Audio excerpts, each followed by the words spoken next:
Hey, everybody, what's going on? It is Lauren DeLisa Coleman back with you again. We've just wrapped up Tribeca Festival, and now we are kicking off Bentonville. Everybody knows Gina Davis's film festival.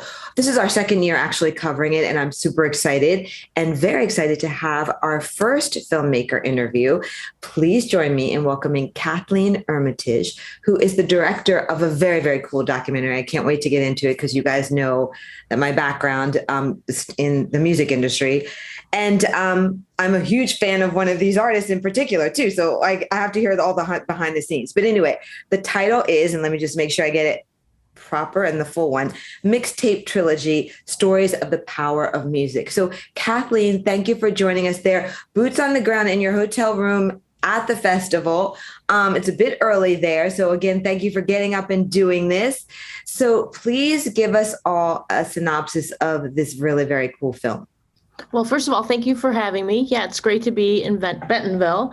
Mixtape Trilogy, Stories of the Power of Music is a film that explores the relationship between musicians and fans. And we have three stories. The first one is with Indigo Girls. The second one is with artist Vijay Iyer, who's Harlem-based pianist and composer. And the third story is with Talib Kweli, the hip-hop artist. Yes. He entered the scene kind of like when I did with my first business. So I'm definitely familiar with him and so glad to see that he's still doing his thing. I love the topic of this film. I don't feel it's been explored in this way. And so I guess, first of all, what drew you to this? And guys, just to give you a little bit of context, I mean, Kathleen is like kind of old school at doing this, right? So you've directed a number of music documentaries on Coltrane. I wrote it down because I'm just so impressed. Sergio Mendes, Herb Alpert, so this is not like your first foray into this area, but how did you kind of decide to do like this particular topic, or rather focus on it? Yeah, thank you. Excuse me. Thank you for mentioning the other films. I worked as a producer on those, associate producer. So okay, thanks for someone else, John Scheinfeld. I just bumped you up to director. Yeah, I know. Those are. I mean, I'm gonna say those are great films. Challenging, right? But yeah, John Scheinfeld directed those, and I still work with him.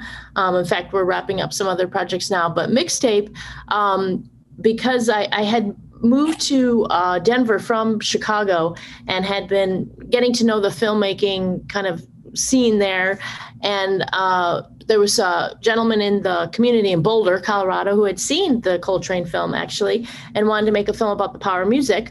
So we got together and I said, I want to direct this one. And I wrote first of all, I asked this gentleman who's the executive producer, his name's Alan Cogan, what does the power of music mean to you? And to him, it meant, how music brings people together, connects people. Oftentimes, particularly in jazz clubs in like the 40s and 50s and 60s, it brought together people that wouldn't ordinarily come together and enjoy, an event. Music brings all kinds of people together into the same space, and we enjoy that experience together. So that was the feeling that we wanted to have in this film, and it is in it. I do think that we successfully achieved that. But then I had to make it personal. I had to make it something that I could invest myself in, because making a film it's a marathon. It's really, right. It's the kind of project where you really got to have the passion, or lack of a better word, to get to the finish line. So I knew I wanted music in it that was diverse. I knew that I wanted subjects that were going to challenge me with their ideas and with their music. And so we set about putting together a treatment. I wrote a treatment for about 3 months and went over it with the executive producer. And then that treatment included 3 stories. And really, most of the artists that are in the film were artists that I had hoped we could get. Because that was actually what I was going to ask you. How did you narrow it down to these particular 3? I understand, of course, different genres being represented, but how these 3? Yeah. So one of the criteria that I had was that I wanted to have artists that could talk or liked talking about their process of making the music. We're exploring kind of that mysterious space between a musician and how an admirer of that music or fan receives it. And then also how fans and admirers of music, how they have a dialogue in a way with the musician. It's a conversation. Very true. And in many cases, I think it's true of all of the artists that are in our film. This is a years long, decades long conversation, right, through the music. So one of the main, criteria, like I said, was to have people that like talking about the process, because I wanted to get into that mystery. Like, what is it in the creation of the music? What is it in the inspiration for making that piece that is connecting with the particular fan or the audience? And then after that, it was trying to find diverse genres, and also, each one of these artists have such a great catalog of music, and Talib Kweli in particular, and he does talk about the influence of Brooklyn on his formation as an artist. But Talib Kweli in particular, his lyrics are so dense. And they're just, to unpack them for me, that's just fun. That just sounds really great. And I know what you mean a bit, because even though I was on the branding and marketing side, a lot of times we would be in the studio to listen to, the music of the album when it was almost finished. And it's such a privilege to be in a professional studio.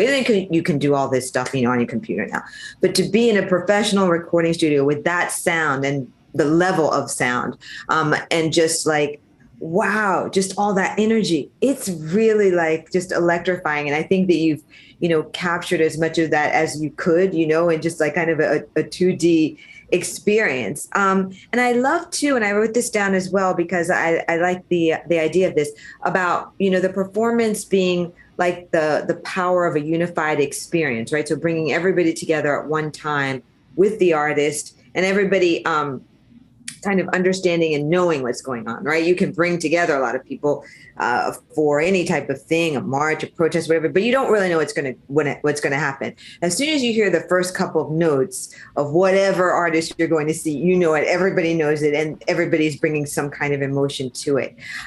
What was just, I guess, kind of going through your mind when you shot a lot of these performance scenes? Because they can be, I don't know, just really exciting from that point of view, right? Because usually you're in the audience, or if you're with the artist, you're in the wings, right? But from that stage point of view, it's very unique to the artist, right? So bringing us into that as a filmmaker, what just were some of your thoughts about kind of conveying that?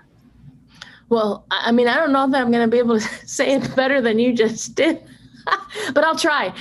No, I do remember distinctly when we were filming Indigo Girls, it was in the interview setting when I asked them to walk through a particular piece of music, which is explored in our film.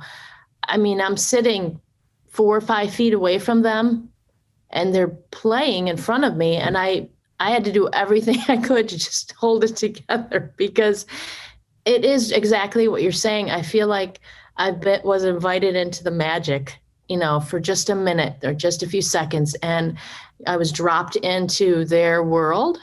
And not that I could play like that or sing like that, but I felt really honored to be in the room. Yeah. And I feel like that's a little bit of what we're trying to extend to the audience through the experience of our film too, is that we're showing them a little bit of that magical kind of creation, that moment where, I don't know if it was Quincy Jones or someone else, they said that, God walks through the room, and this beautiful thing happens. That a little bit of that is in our film, and we do share it with our audiences, because it was great to be in the presence of that, and to talk, to tap into that creative spirit. Right. Yeah, it's so true. And it's so, it's more than fun. It is really I mean, as you just said, like it is a spiritual experience. I remember my first kind of stage presence ever with a major recording artist was I was doing a story on George Clinton and Parliament Funkadelic back in the day. I mean, recent, not when their heyday. I wasn't born yet, but still. And so, after the hotel and, all the hours worth of interviews and everything, then, went to the show and you're there on stage and just like, wow, it's just like just a crazy, like electric feeling. And I'll never forget him saying that. I think he says for the first hour or half hour, we're playing for the audience. The rest of the hours, however long they decide to play, we're playing for us. And I just thought that was just very, very cool because, yeah, when you see recording artists get into it, it is truly for them. I think your documentary is coming at a very special time. I'm thinking this as well, just because of the number of documentaries that I saw at Tribeca Film Festival or that's, on Netflix now or whatever, exploring this whole kind of either facet of the music industry or a particular recording artist or whatever. I mean, we've always had them, but now it's like everything and everybody, and even A&E has like a docu-series on now about hip hop on A&E. Why do you think this is really so very much in the cultural consciousness right now? Ooh, that's a really great question. I mean, I guess I could speak about it best from the perspective of our film and the experience of making it, We started the project in 2018. It's 2022, and a lot of us, I think, feel very challenged by world events, things happening in our own country, in our own neighborhoods, just trying to get along. And I think music is one of the things that brings people together, and all of that all the rest of it can kind of fall away. And maybe we can be reminded. It sounds like a cliche, but I do think it's true, particularly, like I said, through the course of the filmmaking, or what I said at the, top end of the interview about our goal in making this film was to show that music brings people together. It connects people. It's a way of communicating with each other. It's a way to have a shared experience. It's a way to kind of have different kinds of conversations, right? So in our film, there's a line about how the power of music is the power of understanding other people's experiences and understanding other people's stories. I mean, yes, we all love to go to a concert and kind of forget about everything. That's in our film too. And that is an element of music, right? We can kind of free ourselves. But then that freedom, we can kind of break away from whatever it is that's kind of tying us all down or dividing us or whatever you want to call it. But I do think that may be why, there's more interest in the music documentary genre, is because it's such a joyful experience. And it also is a way to bring us all together. I think too, a lot of stories, depending on the artist who is being profiled, are also stories of triumph, and seeing like the American dream happen, of like utter like destitution to skyrocketing. And I think that that's also too what makes it interesting. This film obviously is very compelling because you have been accepted into a number of other film festivals prior to this. What do you think makes Bentonville maybe different from the other festivals where you've attended already with this film? Well, I mean, Gina Davis, having started, this gender equity kind of inclusiveness nonprofit here, has everything to do with how the festival is presented. And it also champions, female filmmakers, and embraces diversity. So those are always the themes of this festival. And we are so happy to be here. This was one of the festivals that we had hoped we could get into when we were reaching out, last year and submitting and all of that. So we're so delighted to be here. That's really great. What do you hope people take away most from the film, Kathleen? Because like you said, of course, it's, fun to watch and thrilling, but there's, so many different layers. Yeah, I mean, I think that each of the stories is inspiring, and there is what you had mentioned, there is an element in each one of the stories of people overcoming some adversity. And getting to the other side or getting through that through music in really profound ways. So I think that is something that who doesn't like to root for the underdog, right? Right. Each one of our stories has an underdog, and they triumph through music and through their association with music and with the musicians. Each of these Indigo Girls, I think it's Emily Saliers who says it in the film, we're on a journey together. And that's what the experience of enjoying the music is going through life together with this music. So great. So how can we keep up with either you, the film, both? Is there a site for the film, social? Yeah, thank you for asking. Yes, our website, mixtapetrilogy.com. All of our socials are listed on there. And we're constantly... You're organized, because there are many films that do. I said you're organized because there are many films, and I always shout the filmmaker out when you have a real full-on site, even just a landing page with like everything there, because it's like, people want to connect. So that's great. Yes, we'd love to have people connect. In fact, before we went to the last festival we were in, we were already connected with a hip hop artist in Germany. And then he was at the festival that we were at a couple weekends ago. And he's one of our, greatest followers. He's always retweeting. We'll stay in touch for sure. So it's fun. It's fun to do that and kind of see where the film goes together. Yeah, for sure. Anything else you want to add, Kathleen, before we wrap up? No, I'm really grateful for this opportunity and for you having me on this podcast. It's really honored to be able to connect with the New York community and all the people that you're shouting out to on this forum. So thank you for having us, and I hope people keep following the film, and hopefully we'll get out near you. Well, our pleasure. And yeah, I mean, I think that what you're doing is very inspiring as well, because this is your first film of this type that you've directed. So a shout out for that as well, because that in and of itself is not, it's a little bit daunting, right? Fun, but daunting.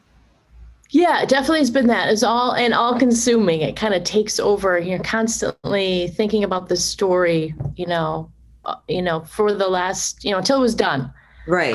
Just constantly kind of rethinking, tweaking things in your head. It really takes over, but it's also a collaborative experience. Filmmaking is, I have, great editor, Pete Lynch is phenomenal. And people who appreciate film editing will appreciate his work in this film because he's really fantastic. So, nice. Yeah. Are you going to stick within the music genre, Kathleen? I just feel like that's your calling. Like, do you think that's going to be your next project? You're like, you know what? We got to ease up. Maybe the next project's going to be about aliens or something. I don't know, but. I mean, I've been approached and would love to do more of these. I do think that this is the kind of project that could, grow into other films, because, how many music artists do we all want to know about? How many fan experiences or, life-changing fan musician relationships are there? Probably pretty many, judging by what maybe we're getting in on the ground floor of Mixtape Trilogy, the series, right? So this is one, and then keep going. But I do have some other projects that are outside of music. But I mean, I would love to continue, making more of these. That would be so fun. Well, it seems like it is really organic to just, your interests and your being. So I have a feeling we'll be seeing some more for sure. Oh, anyway, Kathleen, thank you so much. I'm going to let you get, ready and get to the festival and all that. And you guys, thank you so much for watching. I hope that you have enjoyed this. All of these films you can access at least in some form or way on the Bentonville Film Festival site. Some are available in their entirety and some not, but by all means check out and support Kathleen with her great film. So we will be back certainly with more, all coming from the Bentonville Film Festival. I am Lauren DeLisa Coleman for the Inside series here at Filmio. Thank you so much for watching.